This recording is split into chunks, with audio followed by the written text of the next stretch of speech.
Assalamu alaikum dear students, I am Anjum Shafiq, your biology teacher for grade 10, and in the previous lectures we have discussed the role of pancreas, the disease related to pancreas. लेकिन आज के lecture में हम discuss करने जा रहे हैं gonads और इसके दोनों एस्पेक्ट्स को देखेंगे, ओवरीज को भी और टेस्टिस को भी।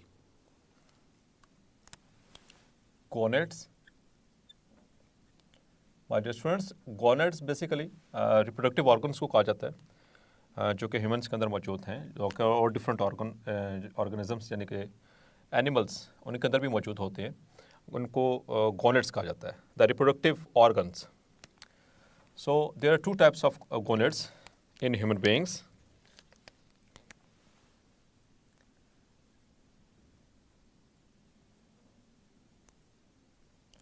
Testis and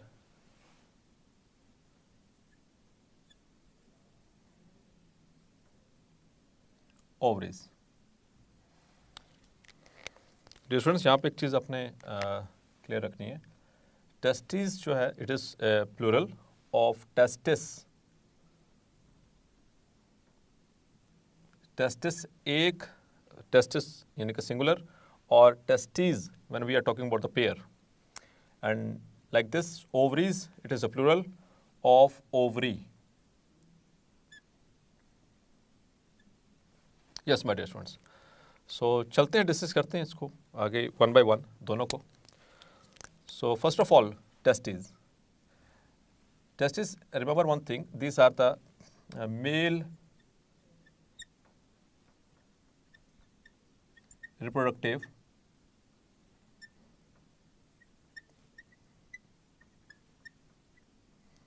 organs, while ovaries, these are female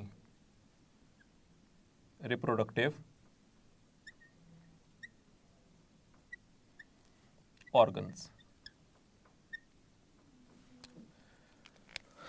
So first of all हम डिस्कस करते हैं टेस्टिस को।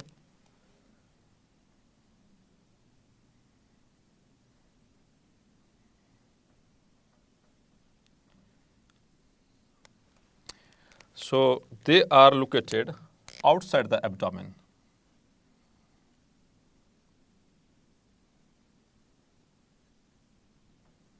Located outside the abdomen. So dear students, they are located outside the abdomen. और dear students, आपको पता है abdomen किसे कहते हैं? होपफुली आपको पहले से आइडिया होगा क्योंकि ये पहले पढ़ चुके हैं एब्डोमिनल ऑर्गन्स के एतबार से।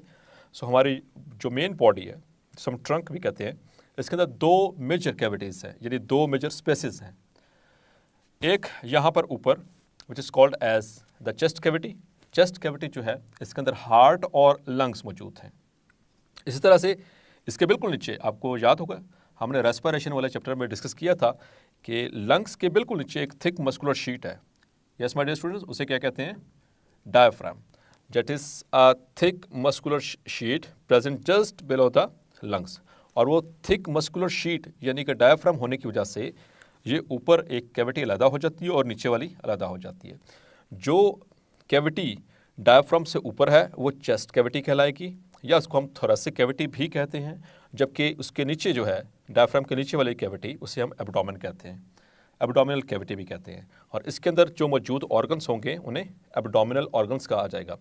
लेकिन डियर स्टूडेंट्स, यहाँ पर आपने जो चीज़ याद रखनी है कि जो टेस्टिस हैं ये एब्डोमेन के अंदर नहीं हैं, they lie outside the abdomen, they are hanging extra abdominally. Number one and number two, we have a pair of testis. एक नॉर्मल इंसान के अंदर एक पेयर होता है, and this are the male reproductive organs. So इसका थोड़ा सा स्ट्रक्चर ड्रॉ कर लें, फिर उसके बाद आगे चलते हैं।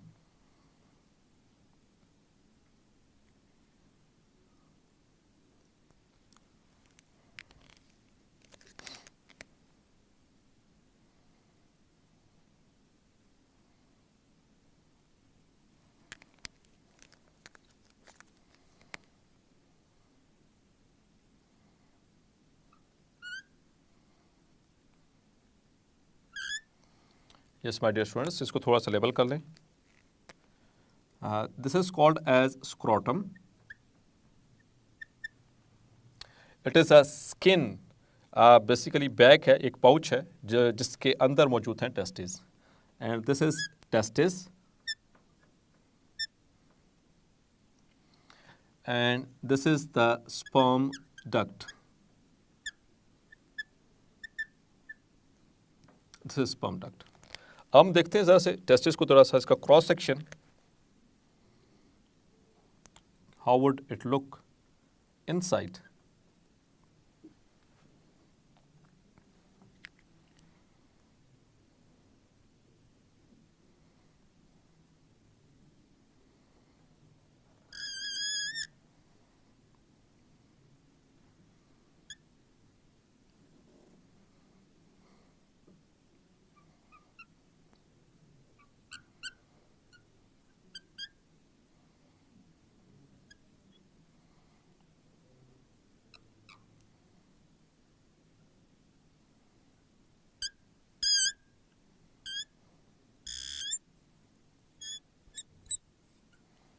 यस स्टूडेंट, ये इसका कट सेक्शन है, टेस्टिस का लॉन्गिट्यूडनल सेक्शन.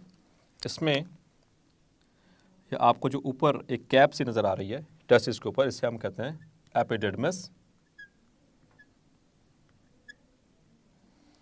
और यहाँ पर दिस इज स्पर्म डक्ट. इसको स्पर्म डक्ट इसलिए कहते हैं क्योंकि यहाँ पर जो स्पर्म्स हैं वो स्टोर हो जाते हैं. और दिस इज टेस्टिस. और यहाँ पर नोट करें डियर स्टूडेंट्स, यहाँ पर आपको ऐसे टेढ़ी मेढ़ी सी बहुत सारी ट्यूब्स नज़र आ रही हैं. So these are seminiferous tubules.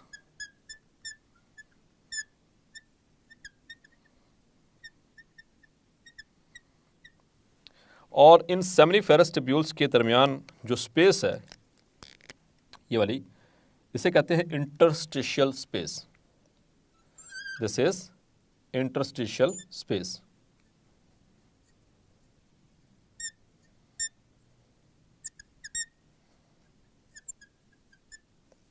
और इस इंटरस्टिशियल स्पेस के अंदर मौजूद हैं कुछ sales,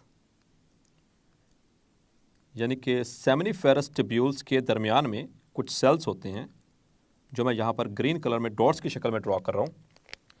these are called as interstitial sales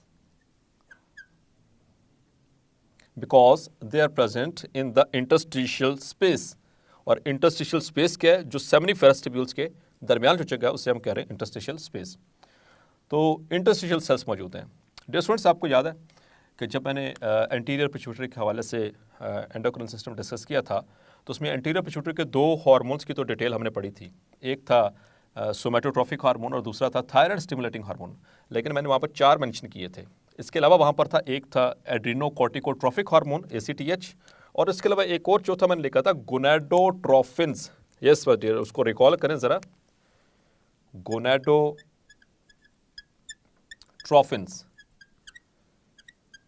in gonadotrophins के अंदर मजीद 3 तरह के हार्मोन्स आते हैं. ये कलेक्शन है ऐसे हार्मोन्स का जो गोनेड्स के ऊपर एक्ट करते हैं.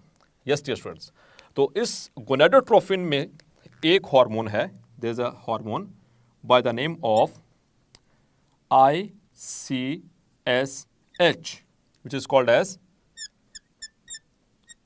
interstitial cell stimulating hormone.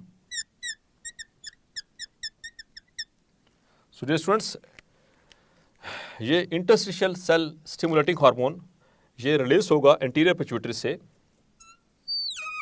and this will act upon the interstitial cells. Yes dear students, तो interstitial cell stimulating hormone कहाँ पर एक्ट कर रहा है? In the interstitial cells. तो जब ये इसकी स्टिमुलेशन इसको मिलेगी, so dear students, interstitial cells जो हैं they will release the testosterone.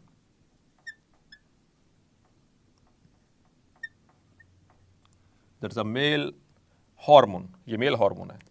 और डियर स्टूडेंट्स, टेस्टोस्टेरोन, इसके अब दो मेजर फंक्शन आपको बताता हूँ जो कि हमारे एंडोक्राइन सिस्टम से रेलेवेंट है।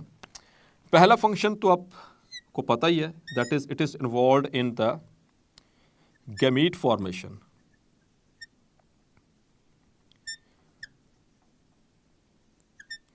ये आगे चलकर रिप्रोडक्शन वाला चैप्टर आएगा, उसमें भी इसकी थोड़ी सी डिटेल आएगी। सो गैमीट फॉर्मेशन, तो मेल गैमीट्स कौन से होते हैं? स्पर्म्स कहलाते हैं। तो उस प्रोसेस को कहते हैं स्पर्मेटोजेनेसिस। और उससे क्या प्रोड्यूस होते हैं? Sperms. So these are the gamete cells, ये हमारे गैमीट्स हैं मेल्स के अंदर।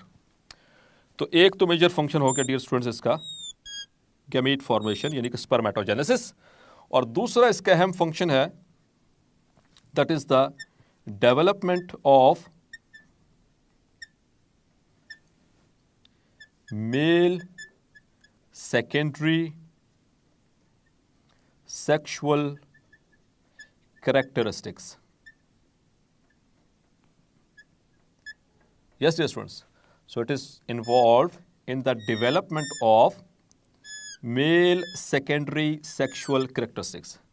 तो यहाँ पर पहली बात तो है कि सेकेंडरी सेक्शुअल है, तो इसका मतलब आपको प्राइमरी सेक्शुअल कैरेक्टरिस्टिक्स भी होंगे। यस डियर स्टूडेंट्स, जो प्राइमरी सेक्शुअल कैरेक्टरिस्टिक्स हैं that is the development of reproductive system, यानी मेल्स के अंदर जो मेल जेनिटेलिया है जिसको हम पेनिस कहते हैं उसकी डेवलपमेंट, टेस्टिस की development. So that is the male primary sexual character.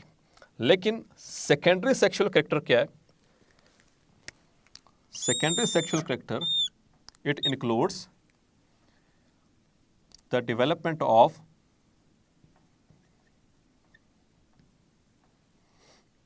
Under arm hairs, यानी जो हमारी आर्म्स हैं उसके नीचे हेयर्स का बनना शुरू हो जाना एट द ड्यूरिंग पिबर्टी, ये ऐसा काम शुरू होता है after puberty and during puberty. So under arm hairs जिसको हम एक्सिलरी हेयर्स भी कहते हैं, एक्सिलरी हेयर्स। और इसके साथ इसका दूसरा most important function that is also development of pubic hairs. Pubic hairs का मतलब है जो हमारा ग्रॉइन होता है, द ग्रॉइन रीजन,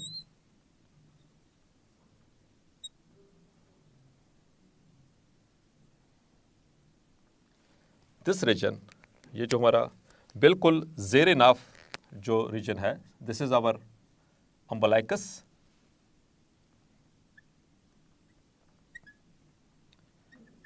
इसके नीचे वो जो रीजन होता है इसे कहते हैं ग्रॉइन, या इसको कहते हैं प्यूबिक एरिया, क्योंकि यहाँ पर एक वो बोन मौजूद है हमारी पेल्विक गिडल की, प्यूबिस उसी की निस्बत से है। तो यहाँ पर द प्यूबिक हेयर्स, इसकी डेवलपमेंट भी इसी के कंट्रोल में है। इसके अलावा the most important that is the coarseness of voice. Dear students, आपने नोट किया घर में बच्चे भी होंगे, आसपास बच्चे होंगे, आपने देखा होगा कि बच्चों की आवाज़, चाहे वो मेल बेबी है चाहे वो फीमेल है, तो उनकी आवाज़ बारीक होती है और उसमें काफ़ी पिच मौजूद होती है। लेकिन जैसे ही वो बलूगत को क्रॉस करते हैं, यानी कि पिबर्टी क्रॉस करते हैं या एट द एज ऑफ पिबर्टी, तो मर्दों की आवाज़ होती है वो भारी होना शुरू हो जाती है। तो that is called as coarseness of voice.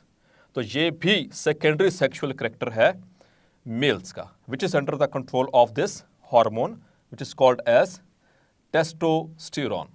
और याद रखिएगा डियर स्टूडेंट्स कि जो टेस्टोस्टेरोन है it is a steroid hormone, it is steroid hormone.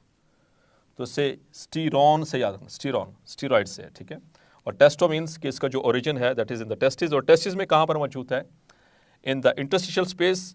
और इंटरस्टिशियल स्पेस में क्या मौजूद है? Interstitial cells. और इंटरस्टिशियल सेल्स जो हैं वो कहाँ पर मौजूद हैं? Between the seminiferous tubules. So dear students, अब बात करेंगे ओवरीज के हवाले से। Ovaries that are the female reproductive organs. तो पहली बात डियर स्टूडेंट्स याद रखनी है, they are present inside the abdomen. Inside the abdomen. Male reproductive organ कहाँ थे? वो एब्डोमेन से बाहर थे, एक्स्ट्रा एब्डोमिनल थे, जबकि ओवरीज जो होती हैं they are present within the abdominal cavity. Number 2, they are also in pair. So there are pair of ovaries, दो ही मौजूद होती हैं नॉर्मली फीमेल्स के अंदर. तो यहाँ पर थोड़ा सा पहले इसको डायग्रामेटिकली समझा दूँ आपको.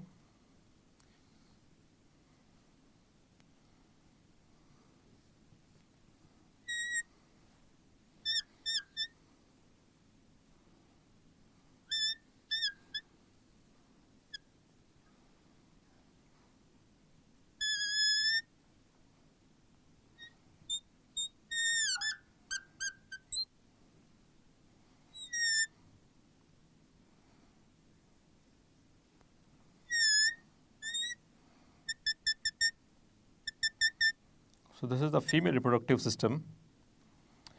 और इसमें यहाँ पर मौजूद हैं ovaries hair.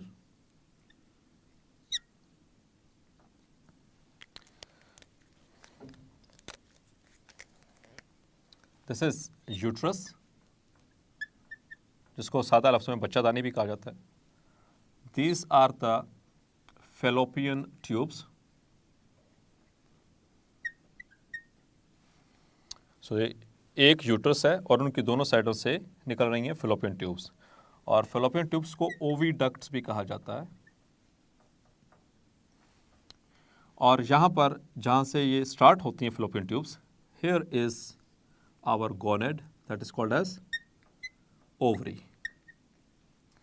and this area is called as cervix, and this is vagina. तो हमारा कंसर्न आज के टॉपिक में ओवरी के साथ है. सो ओवरीज, इसके अंदर बनते हैं गैमीट्स. और फीमेल गैमीट्स कौन से होते हैं dear students? That is egg cell.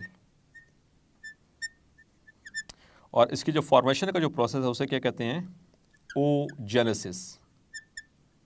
जैसे स्पर्म्स के बनने के प्रोसेस को स्पर्मेटोजेनेसिस कहा जाता है, इसी तरह से एग सेल के बनने को oogenesis कहा जाता है, क्योंकि एग सेल को ओवम भी कहते हैं. So from that very reference. So dear students, यहाँ से ovaries they secrete 2 hormones. Number 1, estrogen, and number 2, progesterone. और ये दोनों ही स्टेरॉइड हार्मोन्स हैं जो कि ओवरीज से रिलीज होते हैं. Estrogen and progesterone, specially estrogen, they are responsible for the development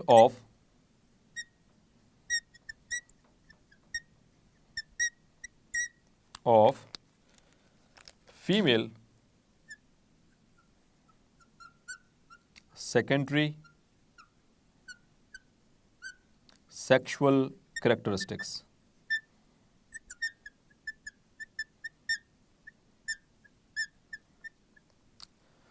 और dear students, female secondary sexual characteristics क्या होते हैं? Number 1, development of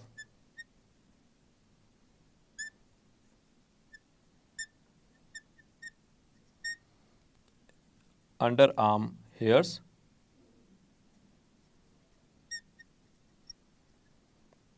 Number 2, development of pubic hairs.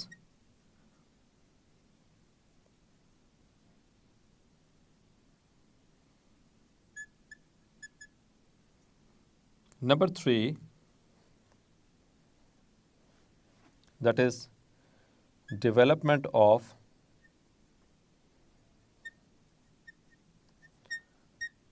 mammary glands.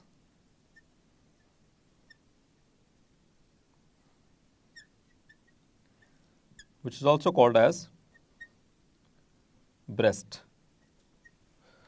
तो ये 3 इंपॉर्टेंट काम है इन हार्मोन्स के जो कि गोनेडोट्रोफिन्स कहलाते हैं। सो बेसिकली ये हार्मोन्स जो हैं ये गोनेड्स के ऊपर जो जाकर एक्ट करते हैं और उनमें से ये फीमेल रिप्रोडक्टिव जो सिस्टम है उनको इन्हांस करते हैं, जैसे कि development of under arm hairs जिसको हमने एक्सिलरी हेयर भी कहा था, प्यूबिक हेयर्स को, और इसके अलावा डेवलपमेंट ऑफ ब्रेस्ट और फीमेल के अंदर जो मेमोरी ग्लैंड्स होते हैं। ये मेमोरी वो वाली मेमोरी नहीं है जो हमारी दिमाग से related dear students, that is memory, जिसकी वजह से हम मैमल्स कहलाते हैं, मैमल्स। सो डियर स्टूडेंट्स, एक तो ये चीज़। दूसरे नंबर पर हमने इस जो टेस्टिस हैं उसके अंदर एक चीज़ देखी कि जो टेस्टोस्टेरोन है वो ना सिर्फ अंडर आर्म हेयर्स बल्कि प्यूबिक हेयर्स बल्कि कोर्सनेस ऑफ वॉइस को भी बढ़ाता है। लेकिन उसमें एक चीज़ आप सोच रहे होंगे कि वो एक और एडिशनल चीज़ है, that is the development of beard and moustache, यानी दाढ़ी मूंछ का आना भी ये सेकेंडरी सेक्सुअल करैक्टरिस्टिक है मेल्स के लिए। तो ये भी आपने याद रखना है। एस्ट्रोजन के हवाले से एक और बात बताता चलो डियर स्टूडेंट्स कि estrogen is also responsible for the regulation of menstrual cycle